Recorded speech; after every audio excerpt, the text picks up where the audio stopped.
안녕하세요. 민원연의 미디어 탈곡기 30화 시작하겠습니다. 와! 우리끼리만. 방청객을 한 2명 어디서요? 전문 방청객 2명 데리고 올까요? 내가 방청객. 저는 민원연의 김원경 사무처장이고요. 미디어 탈곡기에서 2장을 맡고 있습니다. 네, 저는 민원연 배낭 활동하고 부녀회장입니다. 네, 청년회장 이봉활동가입니다. 오늘 우리 그냥 바로 터는 걸로 하는데 그 신문 방송은 좀 쉬고 저부터 할래요. 네, 그렇게 하십시오. 왜냐면은 제가 하고 좀 한가하게 생각을 좀 가다듬을 일이 있어서 제가 어제 하려다가 말았던 게 있었습니다. 그러니까 일단은 어제 제가 그 광주 5.18에 관련된 이야기를 했잖아요. 근데 어제 이제 들어갔더니 5.18 그 기념식하고 5.18 기념식 이후에 그 이물리안 행진곡 노래 이런 거 뭐 더 있을 것 같다 했잖아요. 근데 그게 더 있더라고요. 그래서 오늘 그거를 마무리를 져서 내일에는 또 그 얘기를 더 할 수 있을 것 같아요. 근데 아무튼 그 이물리안 행진곡에 대해서 그렇게 별 문제 아니다라고 이야기했던 사람들이 어떻게 변했는지 이런 것들을 좀 얘기를 해보고요.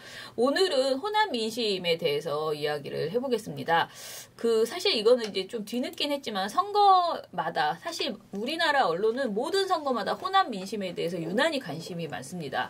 이런 관심은 사실 5.18 민주화 운동에 대한 존중의 의미로 사용되면 좋을 텐데, 그죠? 그래서 이 민주화 운동의 그 역사를 가지고 있는 호남 민심이 누구를 지지하는 것인가가 어떤 민주지형의 표심을 이렇게 가늠하는 그런 바로미터로 여겨주면 참 좋을 텐데 그런 의미로 사용되는 것이 아니고 주로 그냥 그 호남을 근거로 둔 정당의 지지율에 관심을 보이는 것이고 어떻게 보면은 뭐 지팡이만 찍어도 뭐 될 수 있다 이런 식으로 보는 그런 호남 민심이 근데 어느 정당을 지금 밀고 있는지 특히 최근에는 국민의당이 이제 생긴 이후에는 유난히 관심이 많아졌어요. 그래서 이번 대선 기간에는 어땠을까? 호남 민심을 어떻게 이야기하고 있을까? 가장 바람직한 것은 호남 민심 아예 말하지 않는 거예요. 그렇죠. 지역 민심을 아예 선거에서 그렇게 따로 막 조명하지 않는 게 사실 가장 좋은 거예요. 가장 좋은 거는 안 하는 것인데 했는지 안 했는지를 이제 저희가 알아와 본 거죠. 그런데 19대 대선 기간 동안 5.18을 이용해서 광주 호남의 지역 감정을 조장하는 내용이 있는지 없는지를 계속 찾아본 결과 있었는데 주로 종편 출연자들한테 어떤 의미로 사용됐냐면 호남 민심이 후보 간 각종 네거티브 공방과 공세와 비방 그리고 지역주의 세대 갈등을 조장하는 도구로 이용이 되었어요. 더 이상 말하지 않아도 어떤 사례가 나왔는지 한번 생각해 보세요. 뭐가 나왔을까요? 이번 선거 때 호남 민심을 얘기할 때 호남이 문재인 후보에게 마음이 갔을까? 안 갔을까? 호남 홀대론 이런 얘기도 나오지 않았을까요? 호남 홀대론 이런 얘기. 그 다음에 또 아무튼 굉장히 여러 가지 내용에서 계속 호남 민심을 이제 끌어다가 이야기를 하는데 그 중에 가장 대표적인 게 문재인 전두환 표창 이거를 가지고 굉장히 강조를 해서 이것 때문에 민심이 뭐 돌아섰을 것이다. 이런 얘기를 하는 거죠. 그래서 민주당 경선 시기에 불거진 문재인 대통령의 징제 대통령이라고 해야겠죠. 문재인 대통령이 특전사 시절에 전두환 표창을 받았다라는 그 발언을 이야기를 거듭하면서요. 이것을 이제 호남 지역 민심과 이렇게 연결지어서 보도하는 그런 행태를 보였습니다. 박상규의 이슈 속으로라는 채널 A 프로그램에서 3월 26일에 최병묵 전 월간조선 편집장은 전두환 표창장은 이것도 설명 들어보면 아무 문제가 없지만 전두환이라는 이름 석자가 가지고 있는 호남 유권자들이 머릿속에 미치는 여러 가지 부정적인 의미 그런 건 굉장히 강한 거예요. 그러니까 이 이름 석자만 들으면 벌써 누구는 찍기 싫은 이런 상황이 되는 것이죠. 라고 했습니다. 그러니까 그 전두환 표창장의 의미를 부정적인 의미를 굉장히 이제 크게 강조를 한 거죠. 그리고 전두환 표창장 얘기가 실질적으로는 아무 문제가 없음에도 불구하고 아마 지금 오늘 내일 ARS나 현장 투표 대의원들한테는 상당한 영향을 미칠 것이라고 본다라고 최병국 씨가 이렇게 정리를 해줬거든요. 그러니까 저는 이런 거 보면은 안 쪽팔린가? 완전히 빗나갔잖아요. 안 쪽팔리니까 월간조선 편집장 그런 거예요. 와 이거 대박이다. 촌철살인이다 이거. 자, 그 다음에 이제 이순자 씨 그 회고록 관련된 이야기도 나오는데요. 장원준의 신통방통이라는 TV조선 프로그램에서 3월 25일에 이순자 씨의 우리 내외도 5.18 사태 억울한 희생자 발언이 나왔잖아요. 근데 이것이 대선에 영향을 줄 것인가, 주지 않을 것인가에 대해서 이야기하는 장면이 나와요. 근데 여기서 최현묵 TV조선 정치부 차장이 뭐라고 하냐면 특히나 이번 대선 역시 호남 민심이 중요하다. 그런데 5.18에 대해서 또 이런 식으로 다시 항변이 나오면 결국 정치적으로 호남 민심이 결집하지 않겠느냐라고 말을 해요. 이건 뭐야? 이 이순자, 그러니까 전두환 회고록이 문재인 대표에게 유리하게 작용될 것을 우려하는 이런 내용이에요. 그래서 이제 호남 민심이 결집하면 역시 문재인 전 대표 쪽에 유리한 것 아니겠냐라고 말을 하면서요. 심지어 최근에 전두환 표창장 논란으로 약간 호남 지지율이 꺾이는 상황이었는데 앞으로 전두환 전 대통령까지 자서전을 내고 하게 되면 이것이 논란이 될 경우에 다시 호남 민심이 결집해서 특정 후보에게, 이 특정 후보는 문재인입니다. 특정 후보에게 유리하게 작용하지 않겠느냐는 우려도 있다. 왜 우려해? 분석이 있다고 하든가 그럼. 그러니까 자기 얘기야. 자기 우려가 지금 있는 거야. 솔직해, 이 사람은. 너무 솔직해. TV조선 기자다운 딱 마인드인 거죠. 정체성을 확실하게 갖고 있습니다. 넌 정말 이렇게 솔직하게 말하는 사람이 차라리 더 낫다고 생각하는데 너무 웃겨요. 그러니까 여기 앞에서 말한 최근에 전두환 표창장 논란으로 약간 호남 지지율이 꺾이는 상황이었는데 이 말도 주어가 없이 문재인 후보 지지율이 꺾이는 상황이었다는 말을 이렇게 하잖아요. 그러니까 모든 것이 머릿속에 그 생각밖에 없는 거예요. 문재인을 꺾어야 되는데 우려가 막 되고. 저는 황당한 게 전두환 회고록을 보면서 이런 생각밖에 못 한다는 게 정말 참으로 통탄할 노릇입니다. 정말. 그래서 아무튼 전두환 회고록을 가지고 호남 민심이 결집하여서 문재인 당대표에게, 그러니까 당시 이제 문재인 대통령에게 유리하게 되는 것 아니냐 이런 우려만 앞장세운 이 발언을 했다는 거. 그 다음에 이게 제일 웃긴데요. 그 호남 대주주라는 말을 되게 많이 쓰더라고요. 근데 이거 진짜 나쁜 말이에요. 호남의 대주주가 누구인가? 근데 누구 같아요? 국민의당이냐, 민주당이냐를 가지고 계속 얘기를 하거든요. 근데 그 분석이 국민의당이라고 하는 사람도 있고요. 그래도 호남 대주주는 민주당이다라고 말을 해요. 근데 호남 사람들은 정말 듣기 싫을 것 같아요. 유권자들을 되게 누가 우리가 언제 니네를 대주주로 해줬냐. 유권자들이 대주주죠. 굳이 따지자면. 네. 근데 이제 이럽니다. TV조선 주말 뉴스 특급에 3월 19일에 출연한 염영란 뉴시스 정치부 국장인데요. 홍석현 회장 관련해서 이런 말을 합니다. 이분이 의외로 서울뿐이지만 호남과 연고가 많다라면서 그 호남하고의 연결을 굳이 강조를 하더니 아무래도 국민의당이 호남을 갖다가 대주주를 하고 있어서라고 말을 해요. 이렇게 표현하고요. 홍 회장의 외가 어머니가 호남 분이세요.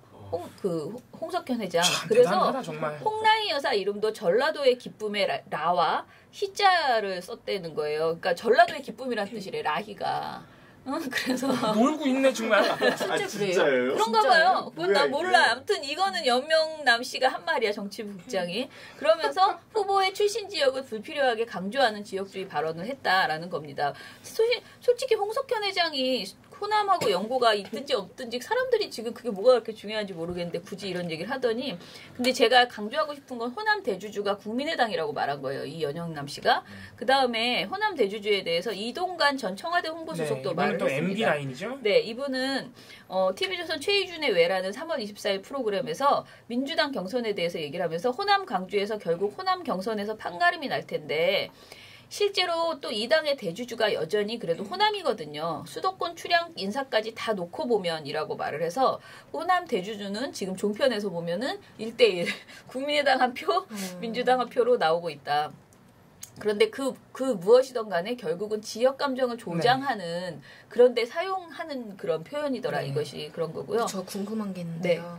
이렇게 지역의 어떤 여론을 전달할 때 이런 부적절한 표현을 사용하지 않고 그냥 전달하는 보도도 나쁜 보도예요? 그러니까 우리가 말하는 뭐라 그러죠? 르포 같은 거에서 네, 보면 사람들 만나면서 네, 네. 몇 명 인터뷰해가지고 근데 나는 그런 보도가 선거 때 없을 수는 없다고 생각하거든요. 근데 그런 게 그 지역 사람들이 느끼고 있는 어떤 정서를 그냥 전해주면 되는 건데, 특히 그 상황에서 예를 들면 경상도 어느 지역에 가서 그 지역에서 뭐 낙동강 문제 같은 거 굉장히 심각하게 생각하잖아요. 그럼 그런 의제 중심으로 얘기를 해주면서 이거를 푸는 사람을 뭐 찾는, 뭐 찍겠다 그렇죠. 이런 걸로 얘기를 하면 좋은데, 너무 지금은 반문이냐 아니냐. 그러니까 누구 찍을 거냐고 물어보는 거예요. 그냥. 계속 반문, 특히 호남 지역에서는 반문에 대해서만 계속 그러니까 따져보는. 가장 나쁜 보도가 그 인터뷰 이제 시민들 중에 호남 시민들 중에 문재인 후보를 안 뽑겠다는 인터뷰만 보도를 내는 거예요. 네네. 그러면서 호남의 반문 정서가 굉장히 만연해지고 있다. 네. 이런 식의 보도가 실제로 나와요. 특히 TV 뉴스에는. 그러니까 상당히 나쁜 보도. 여론을 자기네들이 원하는 것만 발췌해서 보도하는 거 상당히 나쁘죠. 그 다음에 이제 이런 것도 있었어요. 호남 민심은 될성식품 쪽에 몰아줄 것이다라는 표현을 하거든요. 근데 이 될성식품 쪽이 누군지는 또 그 호남 대주주처럼 왔다 갔다 해요. 말하는 사람마다. TV조선의 윤슬기의 시사큐 이것이 정치다라는 프로그램에서 진행자인 전원책 씨가 물어봅니다. 호남의 반문 정서가 완화됐느냐라고 물어봐요. 그러니까 박상철 경기대 교수가, 이분은 어떻게 그것을 대답할 수 있는 전문가인지는 모르겠지만 박상철 경기대 교수가 소위 반문 감정을 갖고 있는 호남 특유의 정서가 완전히 해소된 것은 아니지만 문재인에 대한 압도적 지지가 조기 대선을 앞두고 나오는 호남의 민심일 수도 있다고 생각한다. 굉장히 원래 싫지만 근데 이게 현실인 것 같다. 문재인 후보가 될 것 같다. 이게 약간 조선일보도 공유하는 어떤 인식이었죠. 이러면서 아무튼 호남 특유의 정서가 반문 감정이다. 반문 정서다라고 이렇게 딱 재단을 했습니다. 그러나 호남이 문 후보를 압도적으로 지지할 것이라고는 해석도 한 것이죠. 호남 민심을 제멋대로 이렇게 재단하면서 얘기를 했는데, 여기에 대해서 전원책 씨가 뭐라고 하냐면은 이왕이면 대사람을 밀어주자, 이런 식으로 호남 정서가 바뀌고 있다는 것이죠 라고 정리를 해줍니다. 그러니까 지금 호남은 어차피 문재인 대통령이 될 것 같으니 대사람을 찍어주자 하는 마음으로 그쪽으로 가고 있다라고. 이게 3월 23일인데도 이런 얘기를 하거든요. MBN 뉴스앤이슈는 4월 10일에 출연한 윤경호 MBN 논설위원이 이게 제일 황당한데 이런 말을 했습니다. 4월 10일이면 사실은 그래도 많이 이렇게 진도가 나간 거잖아요. 근데, 대선은. 예. 근데 지금 오히려 안철수 후보가 더 높게 나오는 게 오히려 정상이지 않을까 싶고, 다만 역대 광주 전남 그리고 전북을 포함한 호남 지역의 유권자들이나 또는 야당 지지 골수 세력들은 자기들이 항상 결정적인 역할을 했다, 이런 주장을 펼지 않았습니까? 그러니까 될성식품 쪽에 사실은 표를 몰아주는 그런 거에 아마 좀 더 신경을 써야 하지 않나 싶어요 라고 말을 해요. 그러니까 윤 씨의 발언은 호남 지역민들에게 국민의당 안철수 후보에게 표를 몰아주는 게 낫다. 야, 이거는 진짜 라고 구체적으로 지침을 내리는 것 같은 이런 발언은. 이건 약간 모욕적이네요. 광주 저 호남 시민들에 대해서. 개개인에 대한 판단을 내리지 않고 될 것 같은 사람한테. 그리고 골수 세력이라는 지금 워딩도 들어갔고요. 호남 시민들한테. 그리고 안철수 후보가 더 높게 나오지 않으면 비정상이라고 한 거거든요, 지금. 그래, 나쁜 사람이네. 네, 지 맘대로. 이유도 없는 거예요. 그냥 지 맘대로. 안철수가 이기지 않으면 비정상이라는 거예요. 지금 광주 시민들한테. 네, 그래서 굉장히 당황스러웠어요. 이런 말을 하다니 그러면서. MBN이 아무튼 뉴스와이드, 그러니까 진행자가 직접 호남은 특정 후보에게 몰표를 할 것이다라는 식의 말을 한 것도 있는데요. MBN의 뉴스와이드 5월 14일에 진행자 이상호 씨가 대선 후보들의 득표율에 대한 분석을 이제 하던 중에 박수현 전 의원께는 호남 쪽 얘기를 좀 드리겠다라면서 박수현 의원에게 질문을 해요. 근데 이상호 씨가 뭐라 그러냐면, 호남은 사실 거의 80% 90% 몰표를 주는 지역이었거든요. 특정 후보에게 라고 말한 다음에, 그런데 상당한 숫자가, 꽤 많은 숫자가 문재인 대통령을 지지하지 않았습니다. 문재인 대통령에게 있어서 그 부분이 그래도 어찌 보면 뒷골이 당기는 부담으로 남을 것 같기도 하다. 이렇게. 아니 도대체 얼마나 지지를 해줘야 몰표라고 할 수 있는 거예요? 도대체 몇 프로 나온 거야? 호남에서 몇 프로 나왔는데 이런 말을 하는 거예요, 도대체. 그러니까 80, 90% 안 나왔다, 이거. 네, 그 얘기겠죠. 근데 어쨌든. 아니, 그리고 문 대통령이 뒷골이 당기는 부담으로 남을 수 있다라고. 그래서 앞으로 민주당과 대통령이 어떤 모습을 보여줄 것인가에 대해서 질문을 하거든요. 그러니까 이 정도로 대선이 끝났는데도 지금 이게 5월 14일 방송이니까 대선이 끝났는데도 호남 가지고 장난을 치고 있는 겁니다. 그래서 우리 결론은 그 대선 미디어 감시연대 선거보도 감시 준칙이 있는데 이 준칙에 맨날 하는 말 지역 감정을 부추기는 지역주의, 소지역주의 선거보도를 감시한다가 되어 있고요. 정확하게 이제 계속 말씀드리는 건 언론의 지역주의 선거 보도가 유권자 동원 수단으로 여타의 선거 쟁점을 압도할 만한 위력을 지니고 있어서 반드시 자제해야 된다. 사실은 우리가 이렇게 되게 무시하지만 지역주의 감정이 사실 아직 남아있는 것도 사실이고요. 근데 그것을 언론이 너무 부추겨서 조장한다는 거죠. 예, 조장하고 부추겨서 다른 어떤 그 합리적인 판단을 못하게 해버리는 이런 부분이 굉장히 많다. 아니 제가 볼 때 여기 지금 이 내용들은 전부 심의가 들어가야 될 만한 내용이에요. 들어가야 될 것 같아요. 네, 종편에 근데 우리 종편에서 심의 넣는 분이 있으신가요 지금? 여태까지 그 박혜진 인턴이 그럼 또 한 달 동안 좀 밀렸겠네요 또. 네. 근데 지금 보고서를 마무리하면 그런 거예요. 종편이 호남 민심, 호남 대주주 등을 언급하면서 호남의 마음을 들었다 놨다 자기들 마음대로 아전인수격으로 여기로 갖고 왔다 저기로 갖고 왔다 이렇게 하라고 코치했다 저렇게 하라고 코치했다 지금 막 그렇게 했는데 결과적으로는 보면은 그러니까 결론적으로 보면 아무래도 반문 정서를 부추긴 부분이 분명히 있고요. 네, 있고요. 국민의당을 찍어라 이런 식의 코치를 굉장히 많이 했고요. 몰표 주지 마라 뭐 이런 거겠죠. 네. 그리고 막상 그 선거가 끝나고 나서도 아까 그런 MBN 같은 경우 원래 몰표주는 지역이었는데 이 정도면 작게 나온 거다. 그러니 뒷골이 땡기겠다.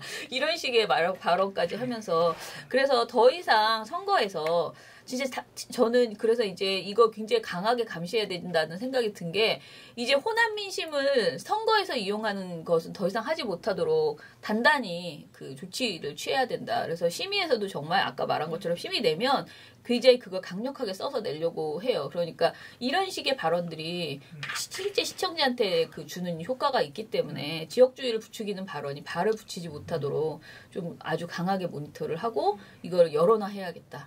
선거방송 심의관 특별 규정에도 지역 감정 부추기는 내용 있어요. 방송하지 말라는 내용이 있습니다. 네. 다 방송 규정에 있는 거예요, 다.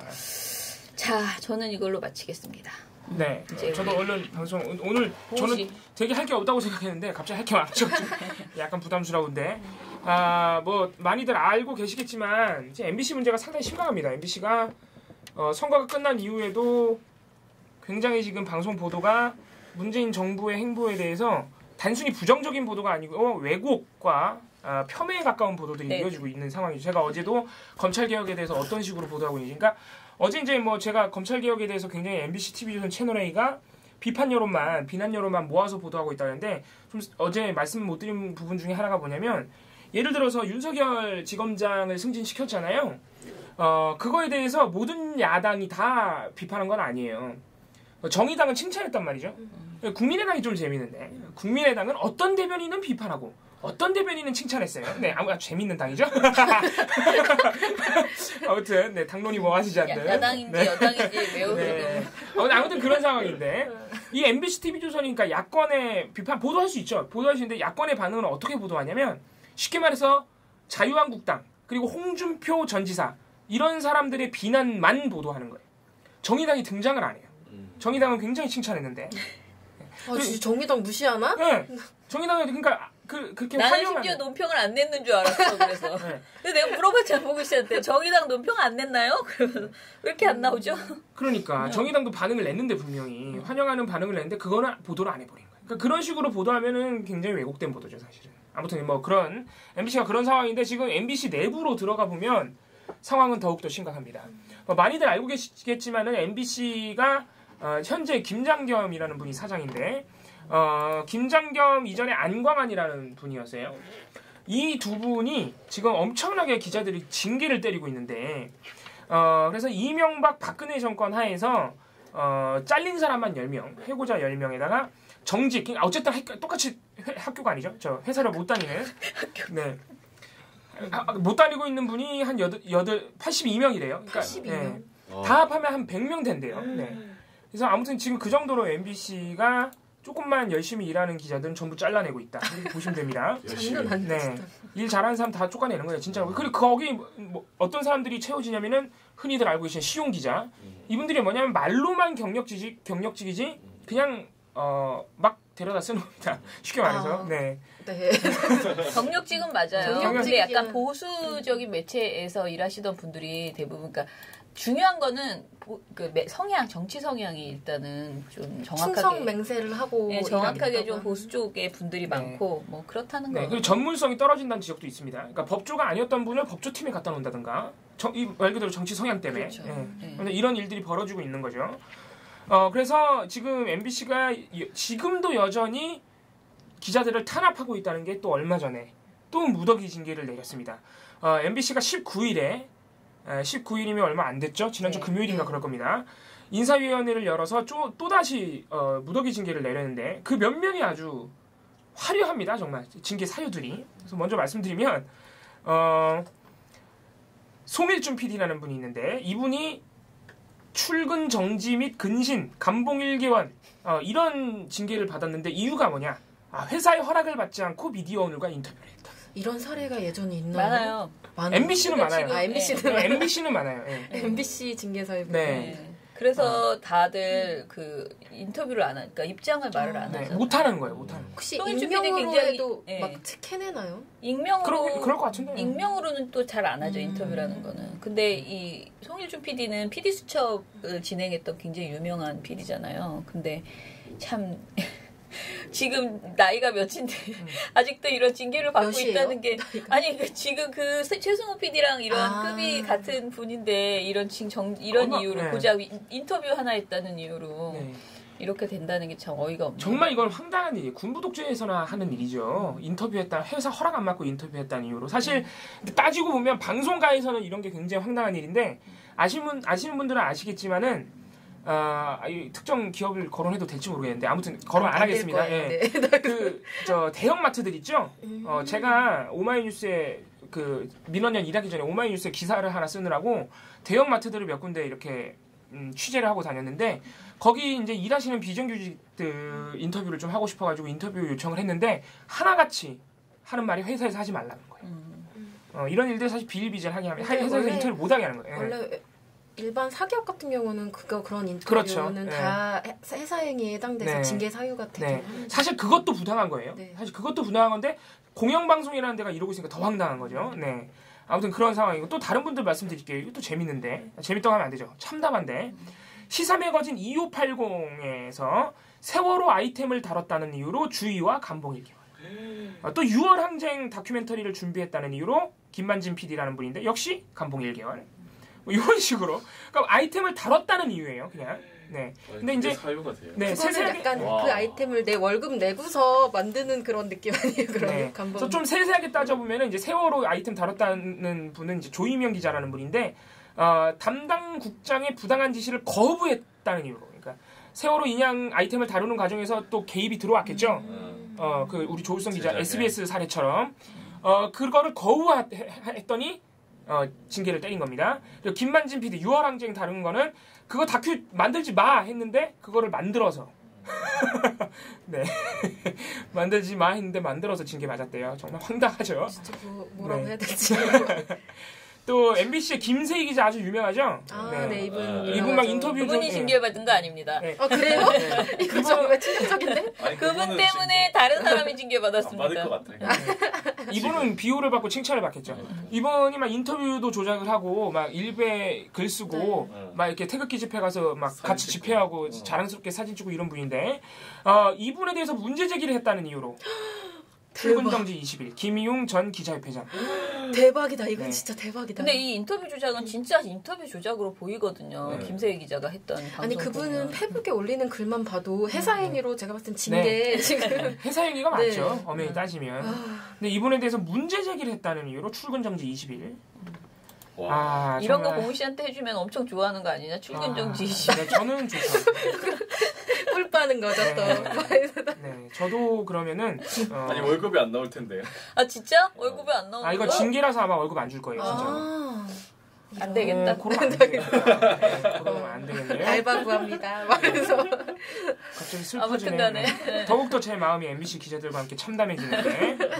아무튼 지금 이런 상황이 지금 도대체 몇 명입니까? 그리고 이유들이, 사유들이 너무 황당하죠. 그래서 이런 상황들이 계속 이어지고 있다. 그래서 우리 시민분들께서 지금 MBC 사장 김장겸 사장 하에서 이런 일이 벌어지고 있는 건데 MBC 문제에 대해서 좀 더 관심을 가져주시고 언론 노조나 저희가 아마 조만간에 특히 언론 노조 MBC 본부가 조만간에 그 임원진들을 좀 더 상식적인 분들로 바꾸기 위해서 행동에 나설 것인데 KBS도 마찬가지입니다. 많은 관심 기울여 주시고 촛불 집회 같은 거 하면 많이 참석해 주셔서 이 나쁜 사람들 좀 압박할 수 있도록 도움을 주셨으면 좋겠습니다. 그리고 MBC가 사실 이것만이 문제가 아니고 이제 보도들도 상당히 문제인데 어제 방송통신심의위원회 어제는 이제 방심위 아래에 있는 선거방송심의위원회 회의가 열렸습니다. 그래서 심의가 이루어졌는데 너무 황당한 사례가 있어서 이건 꼭 말씀을 드려야 될 것 같아요. MBC가 4월 25일 날 이거 저희가 방송에서 미탈에서도 말씀을 드렸는데 이때가 4월 25일이 언제냐면은 3자단이라 얘기가 나올 텐데 아마 아시겠지만 3자단이라가 얘기만 나왔지 흐지부지 끝났어요. 당사자들이 다 안 한다고 하는 것 같아. 그래서 다른 방송사들도 다 현실 가능성이 없다고 보도했는데 MBC만 이거를 굉장히 파괴력이 크고 가능성이 있다고 보도를 했단 말이에요. 심지어는 유승민 후보가 이 흐름을 거스르지 못할 것이다. 이런 겁박성의 리포트가 나갔어요. 자, 그 보도 중에 하나가 뭐냐면은 이제 파괴력이 굉장히 크다는 내용의 보도인데 파괴력이 굉장히 크다는 이유를 어떻게 됐냐면은 자사 여론조사 결과를 보여주면서 유승민, 안철수, 홍준표 3명을 더하면은 43.4. 근데 문재인, 신상정 2명을 더하면 43.2. 그래서 팽팽한데 0.2가 더 커요. 삼자 쪽이. 그래서 이긴다 이거예요. 이긴다. 단순 합산하더니 더 크다. 그래서 이기니까 파괴력이 크다 이거예요. 누가 이런 멍청한 생각을 해냈을까요? 그러니까 이게 어느 정도로 황당한 보도냐면은 이때 당시에 그 MBC 자사 여론조사의 오차 범위가 플러스 마이너스 2.5인가 그래요. 보통 그렇죠. 통상적으로. 3 정도 되죠. 네. 그러니까 0.2% 차이는요. 그 오차 범위 내에 들어가는 정도가 아니고 그러니까 거의 무의미해요. 그러니까 방송 심의 규정에 오차 범위 내에 들어가는 격차는 우열을 가리는 식으로 보도하면 안 된다고 돼 있어요. 이건 명백한 심의 규정 위반이에요. 심지어는 MBC가 이 보도를 하면서 오차 범위가 몇이라고 말도 안 해줘요. 이것도 심의 규정 위반이에요. 오차 범위 말해주게 돼 있어요.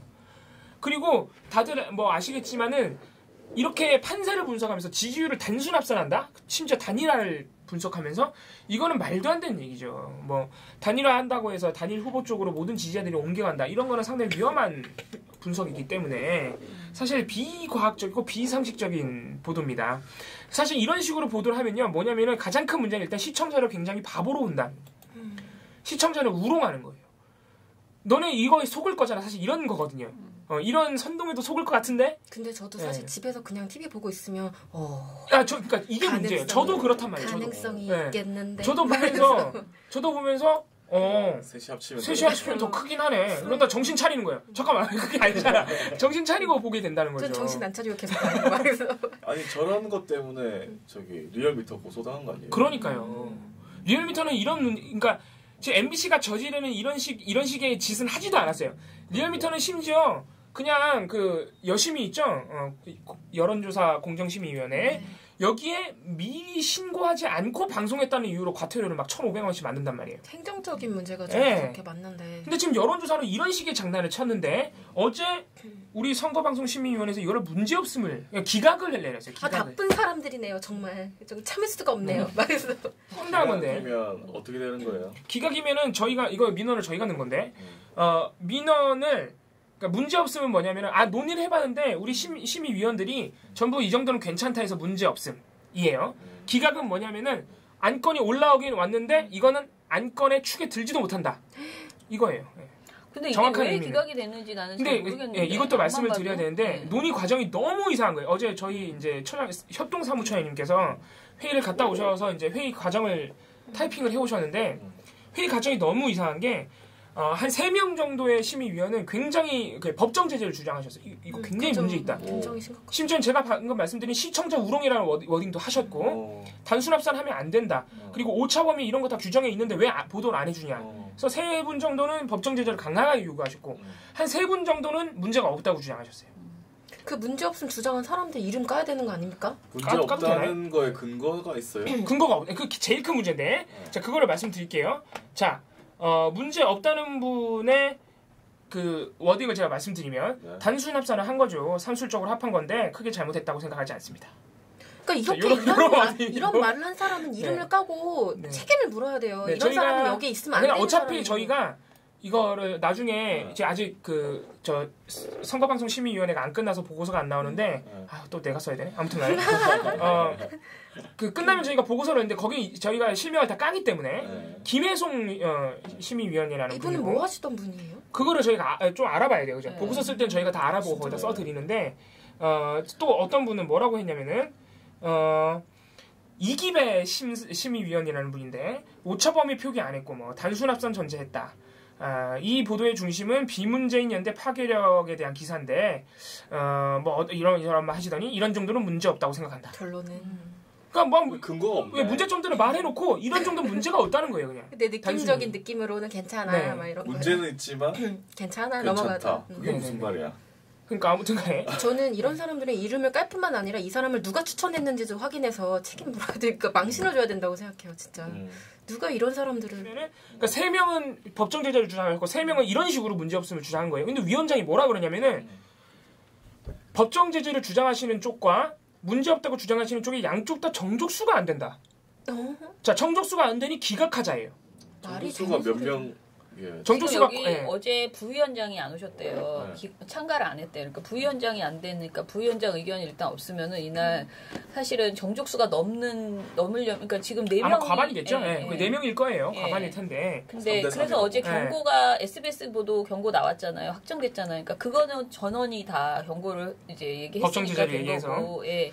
이거는 지금 3대 3이잖아요. 그러니까 기각을 한 것 같은데 이게 좀 말이 안 되는 것 같아서. 자, 원래는 좀 더 알아보긴 해야 돼요. 네, 이거 알아볼 텐데 아무튼 기각이거나 문제없음이나 어쨌든 이 심의는 잘못된 거예요. 일단 심의 절차가 잘못된 게 보통 이게 이제 선방심의라서 약간 다른데 보통 원래 방송심의위원회는 어떤 식으로 이루어지냐면은 이런 보도들에서 각 소위원회가 있어요. 소위원회에서 먼저 안건을 심사를 해요. 그러니까 뭐 그 예능 쪽 소위원회도 있고 이런 쪽으로 시사 보도 소위원회가 있고 그렇단 말이죠. 그 소위원회에서 먼저 심사를 한 다음에 만약 이런 식으로 의견이 갈리잖아요. 3대 3으로 갈리면은 이거를 전체 회의에 올려요.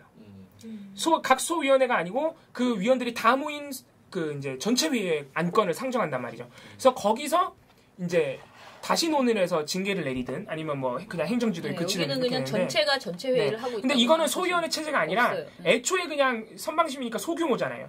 그리고 일시적인 위원회잖아요. 그러니까 처음부터 안건이 올라가면 전체 회의로 결정이 되는 거예요. 그러면은 3대 3으로 정족수가 안 갈리면은 재심의를 하면 돼요. 네. 그게 정상적인 거죠. 그쵸. 우리 이거 지금 오늘 부위원장도 안 계시고 의견이 갈리니까 지금은 결론을 내릴 수 없고 다시 우리가 좀 더 내부 논의를 거쳐서 재심의합시다. 이렇게 나와야 정상적인 거죠. 3대 3이니까 기각하자 또는 문제없음 말이 안 돼요. 일을 하기 싫으면 하지 말아야지. 그만둬야지. 왜 거기 앉아서 이런 식으로 이 사안에 문제를 그러니까 사실상 위원장이 문제없음 쪽 편을 들어준 거예요. 심지어 3명이나 법정 제재 하자 그랬잖아요. 이렇게 큰 문제가 있는 보도를 문제없음으로 냈다. 이건 선방심의의 존재 이유를 스스로 거부하는 거예요. 아무튼간에 원래 보도 원칙을 완전히 어긴 거잖아요. 네, 우리 법정 제재 요구하셨던 위원들이 다 그런 점을 말씀을 하셨어요. 다 규정 위반이다, 명백한 규정 위반이다. 규정 위반했는데 그게 문제 없다고 생각되는 사람들이 거기 있다니. 그러니까요. 그 사람들을 빼야죠. 그 사람들 이상. 네, 아무튼 그래서 여러모로 문제가 있는데. 사실 저희가 저번 총선 때는 선방심의가 그나마 좀 제대로 굴러갔다 이런 평가를 드렸었는데 이번 보고서에서는 아마 그런 결과가 나오기 힘들 것 같습니다. 조금 다들 대선이다 보니까 그러니까 총선 때는 덜 정치적인 충성이 좀 덜했거든요. 근데 대선이다 보니까 이제 자기를 추천해준 이게 여야에서 추천하거든요. 이 심의위원들을 정치권에서 네, 정치권에서 추천하거든요. 근데 굉장히 노골적으로 지금 마치 합리적 판단이 아니고 정치적으로 이제 접근하는 것처럼 보여요. 지금 발언 내용들을 이렇게 쭉 보면 그래서 한번 총체적으로 이 회의록을 전체를 다 분석하는 그게 필요할 것 같고요. 그래서 특히 선방심의위에 대해서는 정치적으로 이렇게 여야 추천하는 것이 적절한지 그리고 일단은 전문가라고 보기 어려운 멘트들이 그런 너무 분들이 많아서 있어요. 심지어는 유야의 자유한국당 대변인 아시죠? 그분이 들어갈 뻔했어요. 처음에 그분이 추천돼서 이제 했다가 그 명단에 올랐다가 논란이 되니까 그러면 이제 종편에서 워낙 또 막말을 많이 했었고 예 그러면은 뭐 특별히 우리가 오늘 뭔가 소식이 없죠? 네. 네 저희 그리고 조만간에 민원연에서 공채가 나갈 텐데 뭐 그것도 주의하시고 네.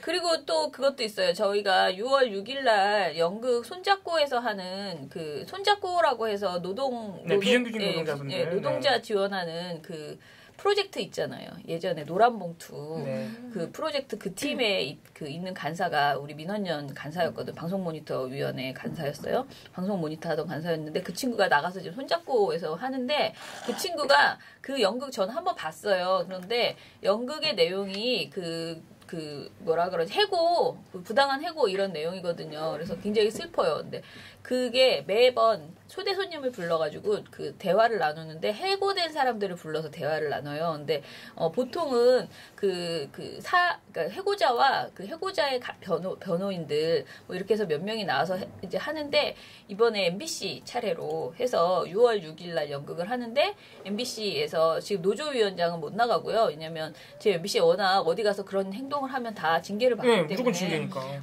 이미 징계를 받고 있는 그 해고자들 있잖아요. 그래서 그 전 위원장 정영화 위원장이 나오시기로 했어요. 그리고 정영화 위원장과 제가 같이 그 대화하는 초대 손님으로 가기로 했는데 그날 연극을 그 민원연 회원들과 같이 보는 그런 프로그램을 하기로 했습니다. 그래서 10,000원인데요.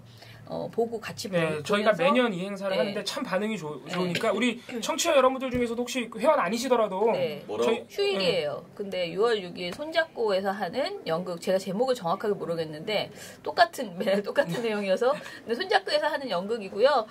특히 MBC 이야기를 좀 잘 들어볼 수 있는 그런 근데 제가 작년에 갔을 때는 너무 당황한 게요. 정말 깔깔거리면서 인사하고 만나서 연극을 봤는데 연극이 끝나고 이렇게 사람이 나와서 앉아야 되는데 너무 울어가지고 정영화 위원장이 눈팅이가 이렇게 막 말도 못하고 우는 원래도 거예요. 눈이 크신 분인데 그래가지고 방송을 거의 할 수 없을 정도로 근데 정말 서럽게 울더라고요. 네, 그래서 본인 얘기 생각이 나니까.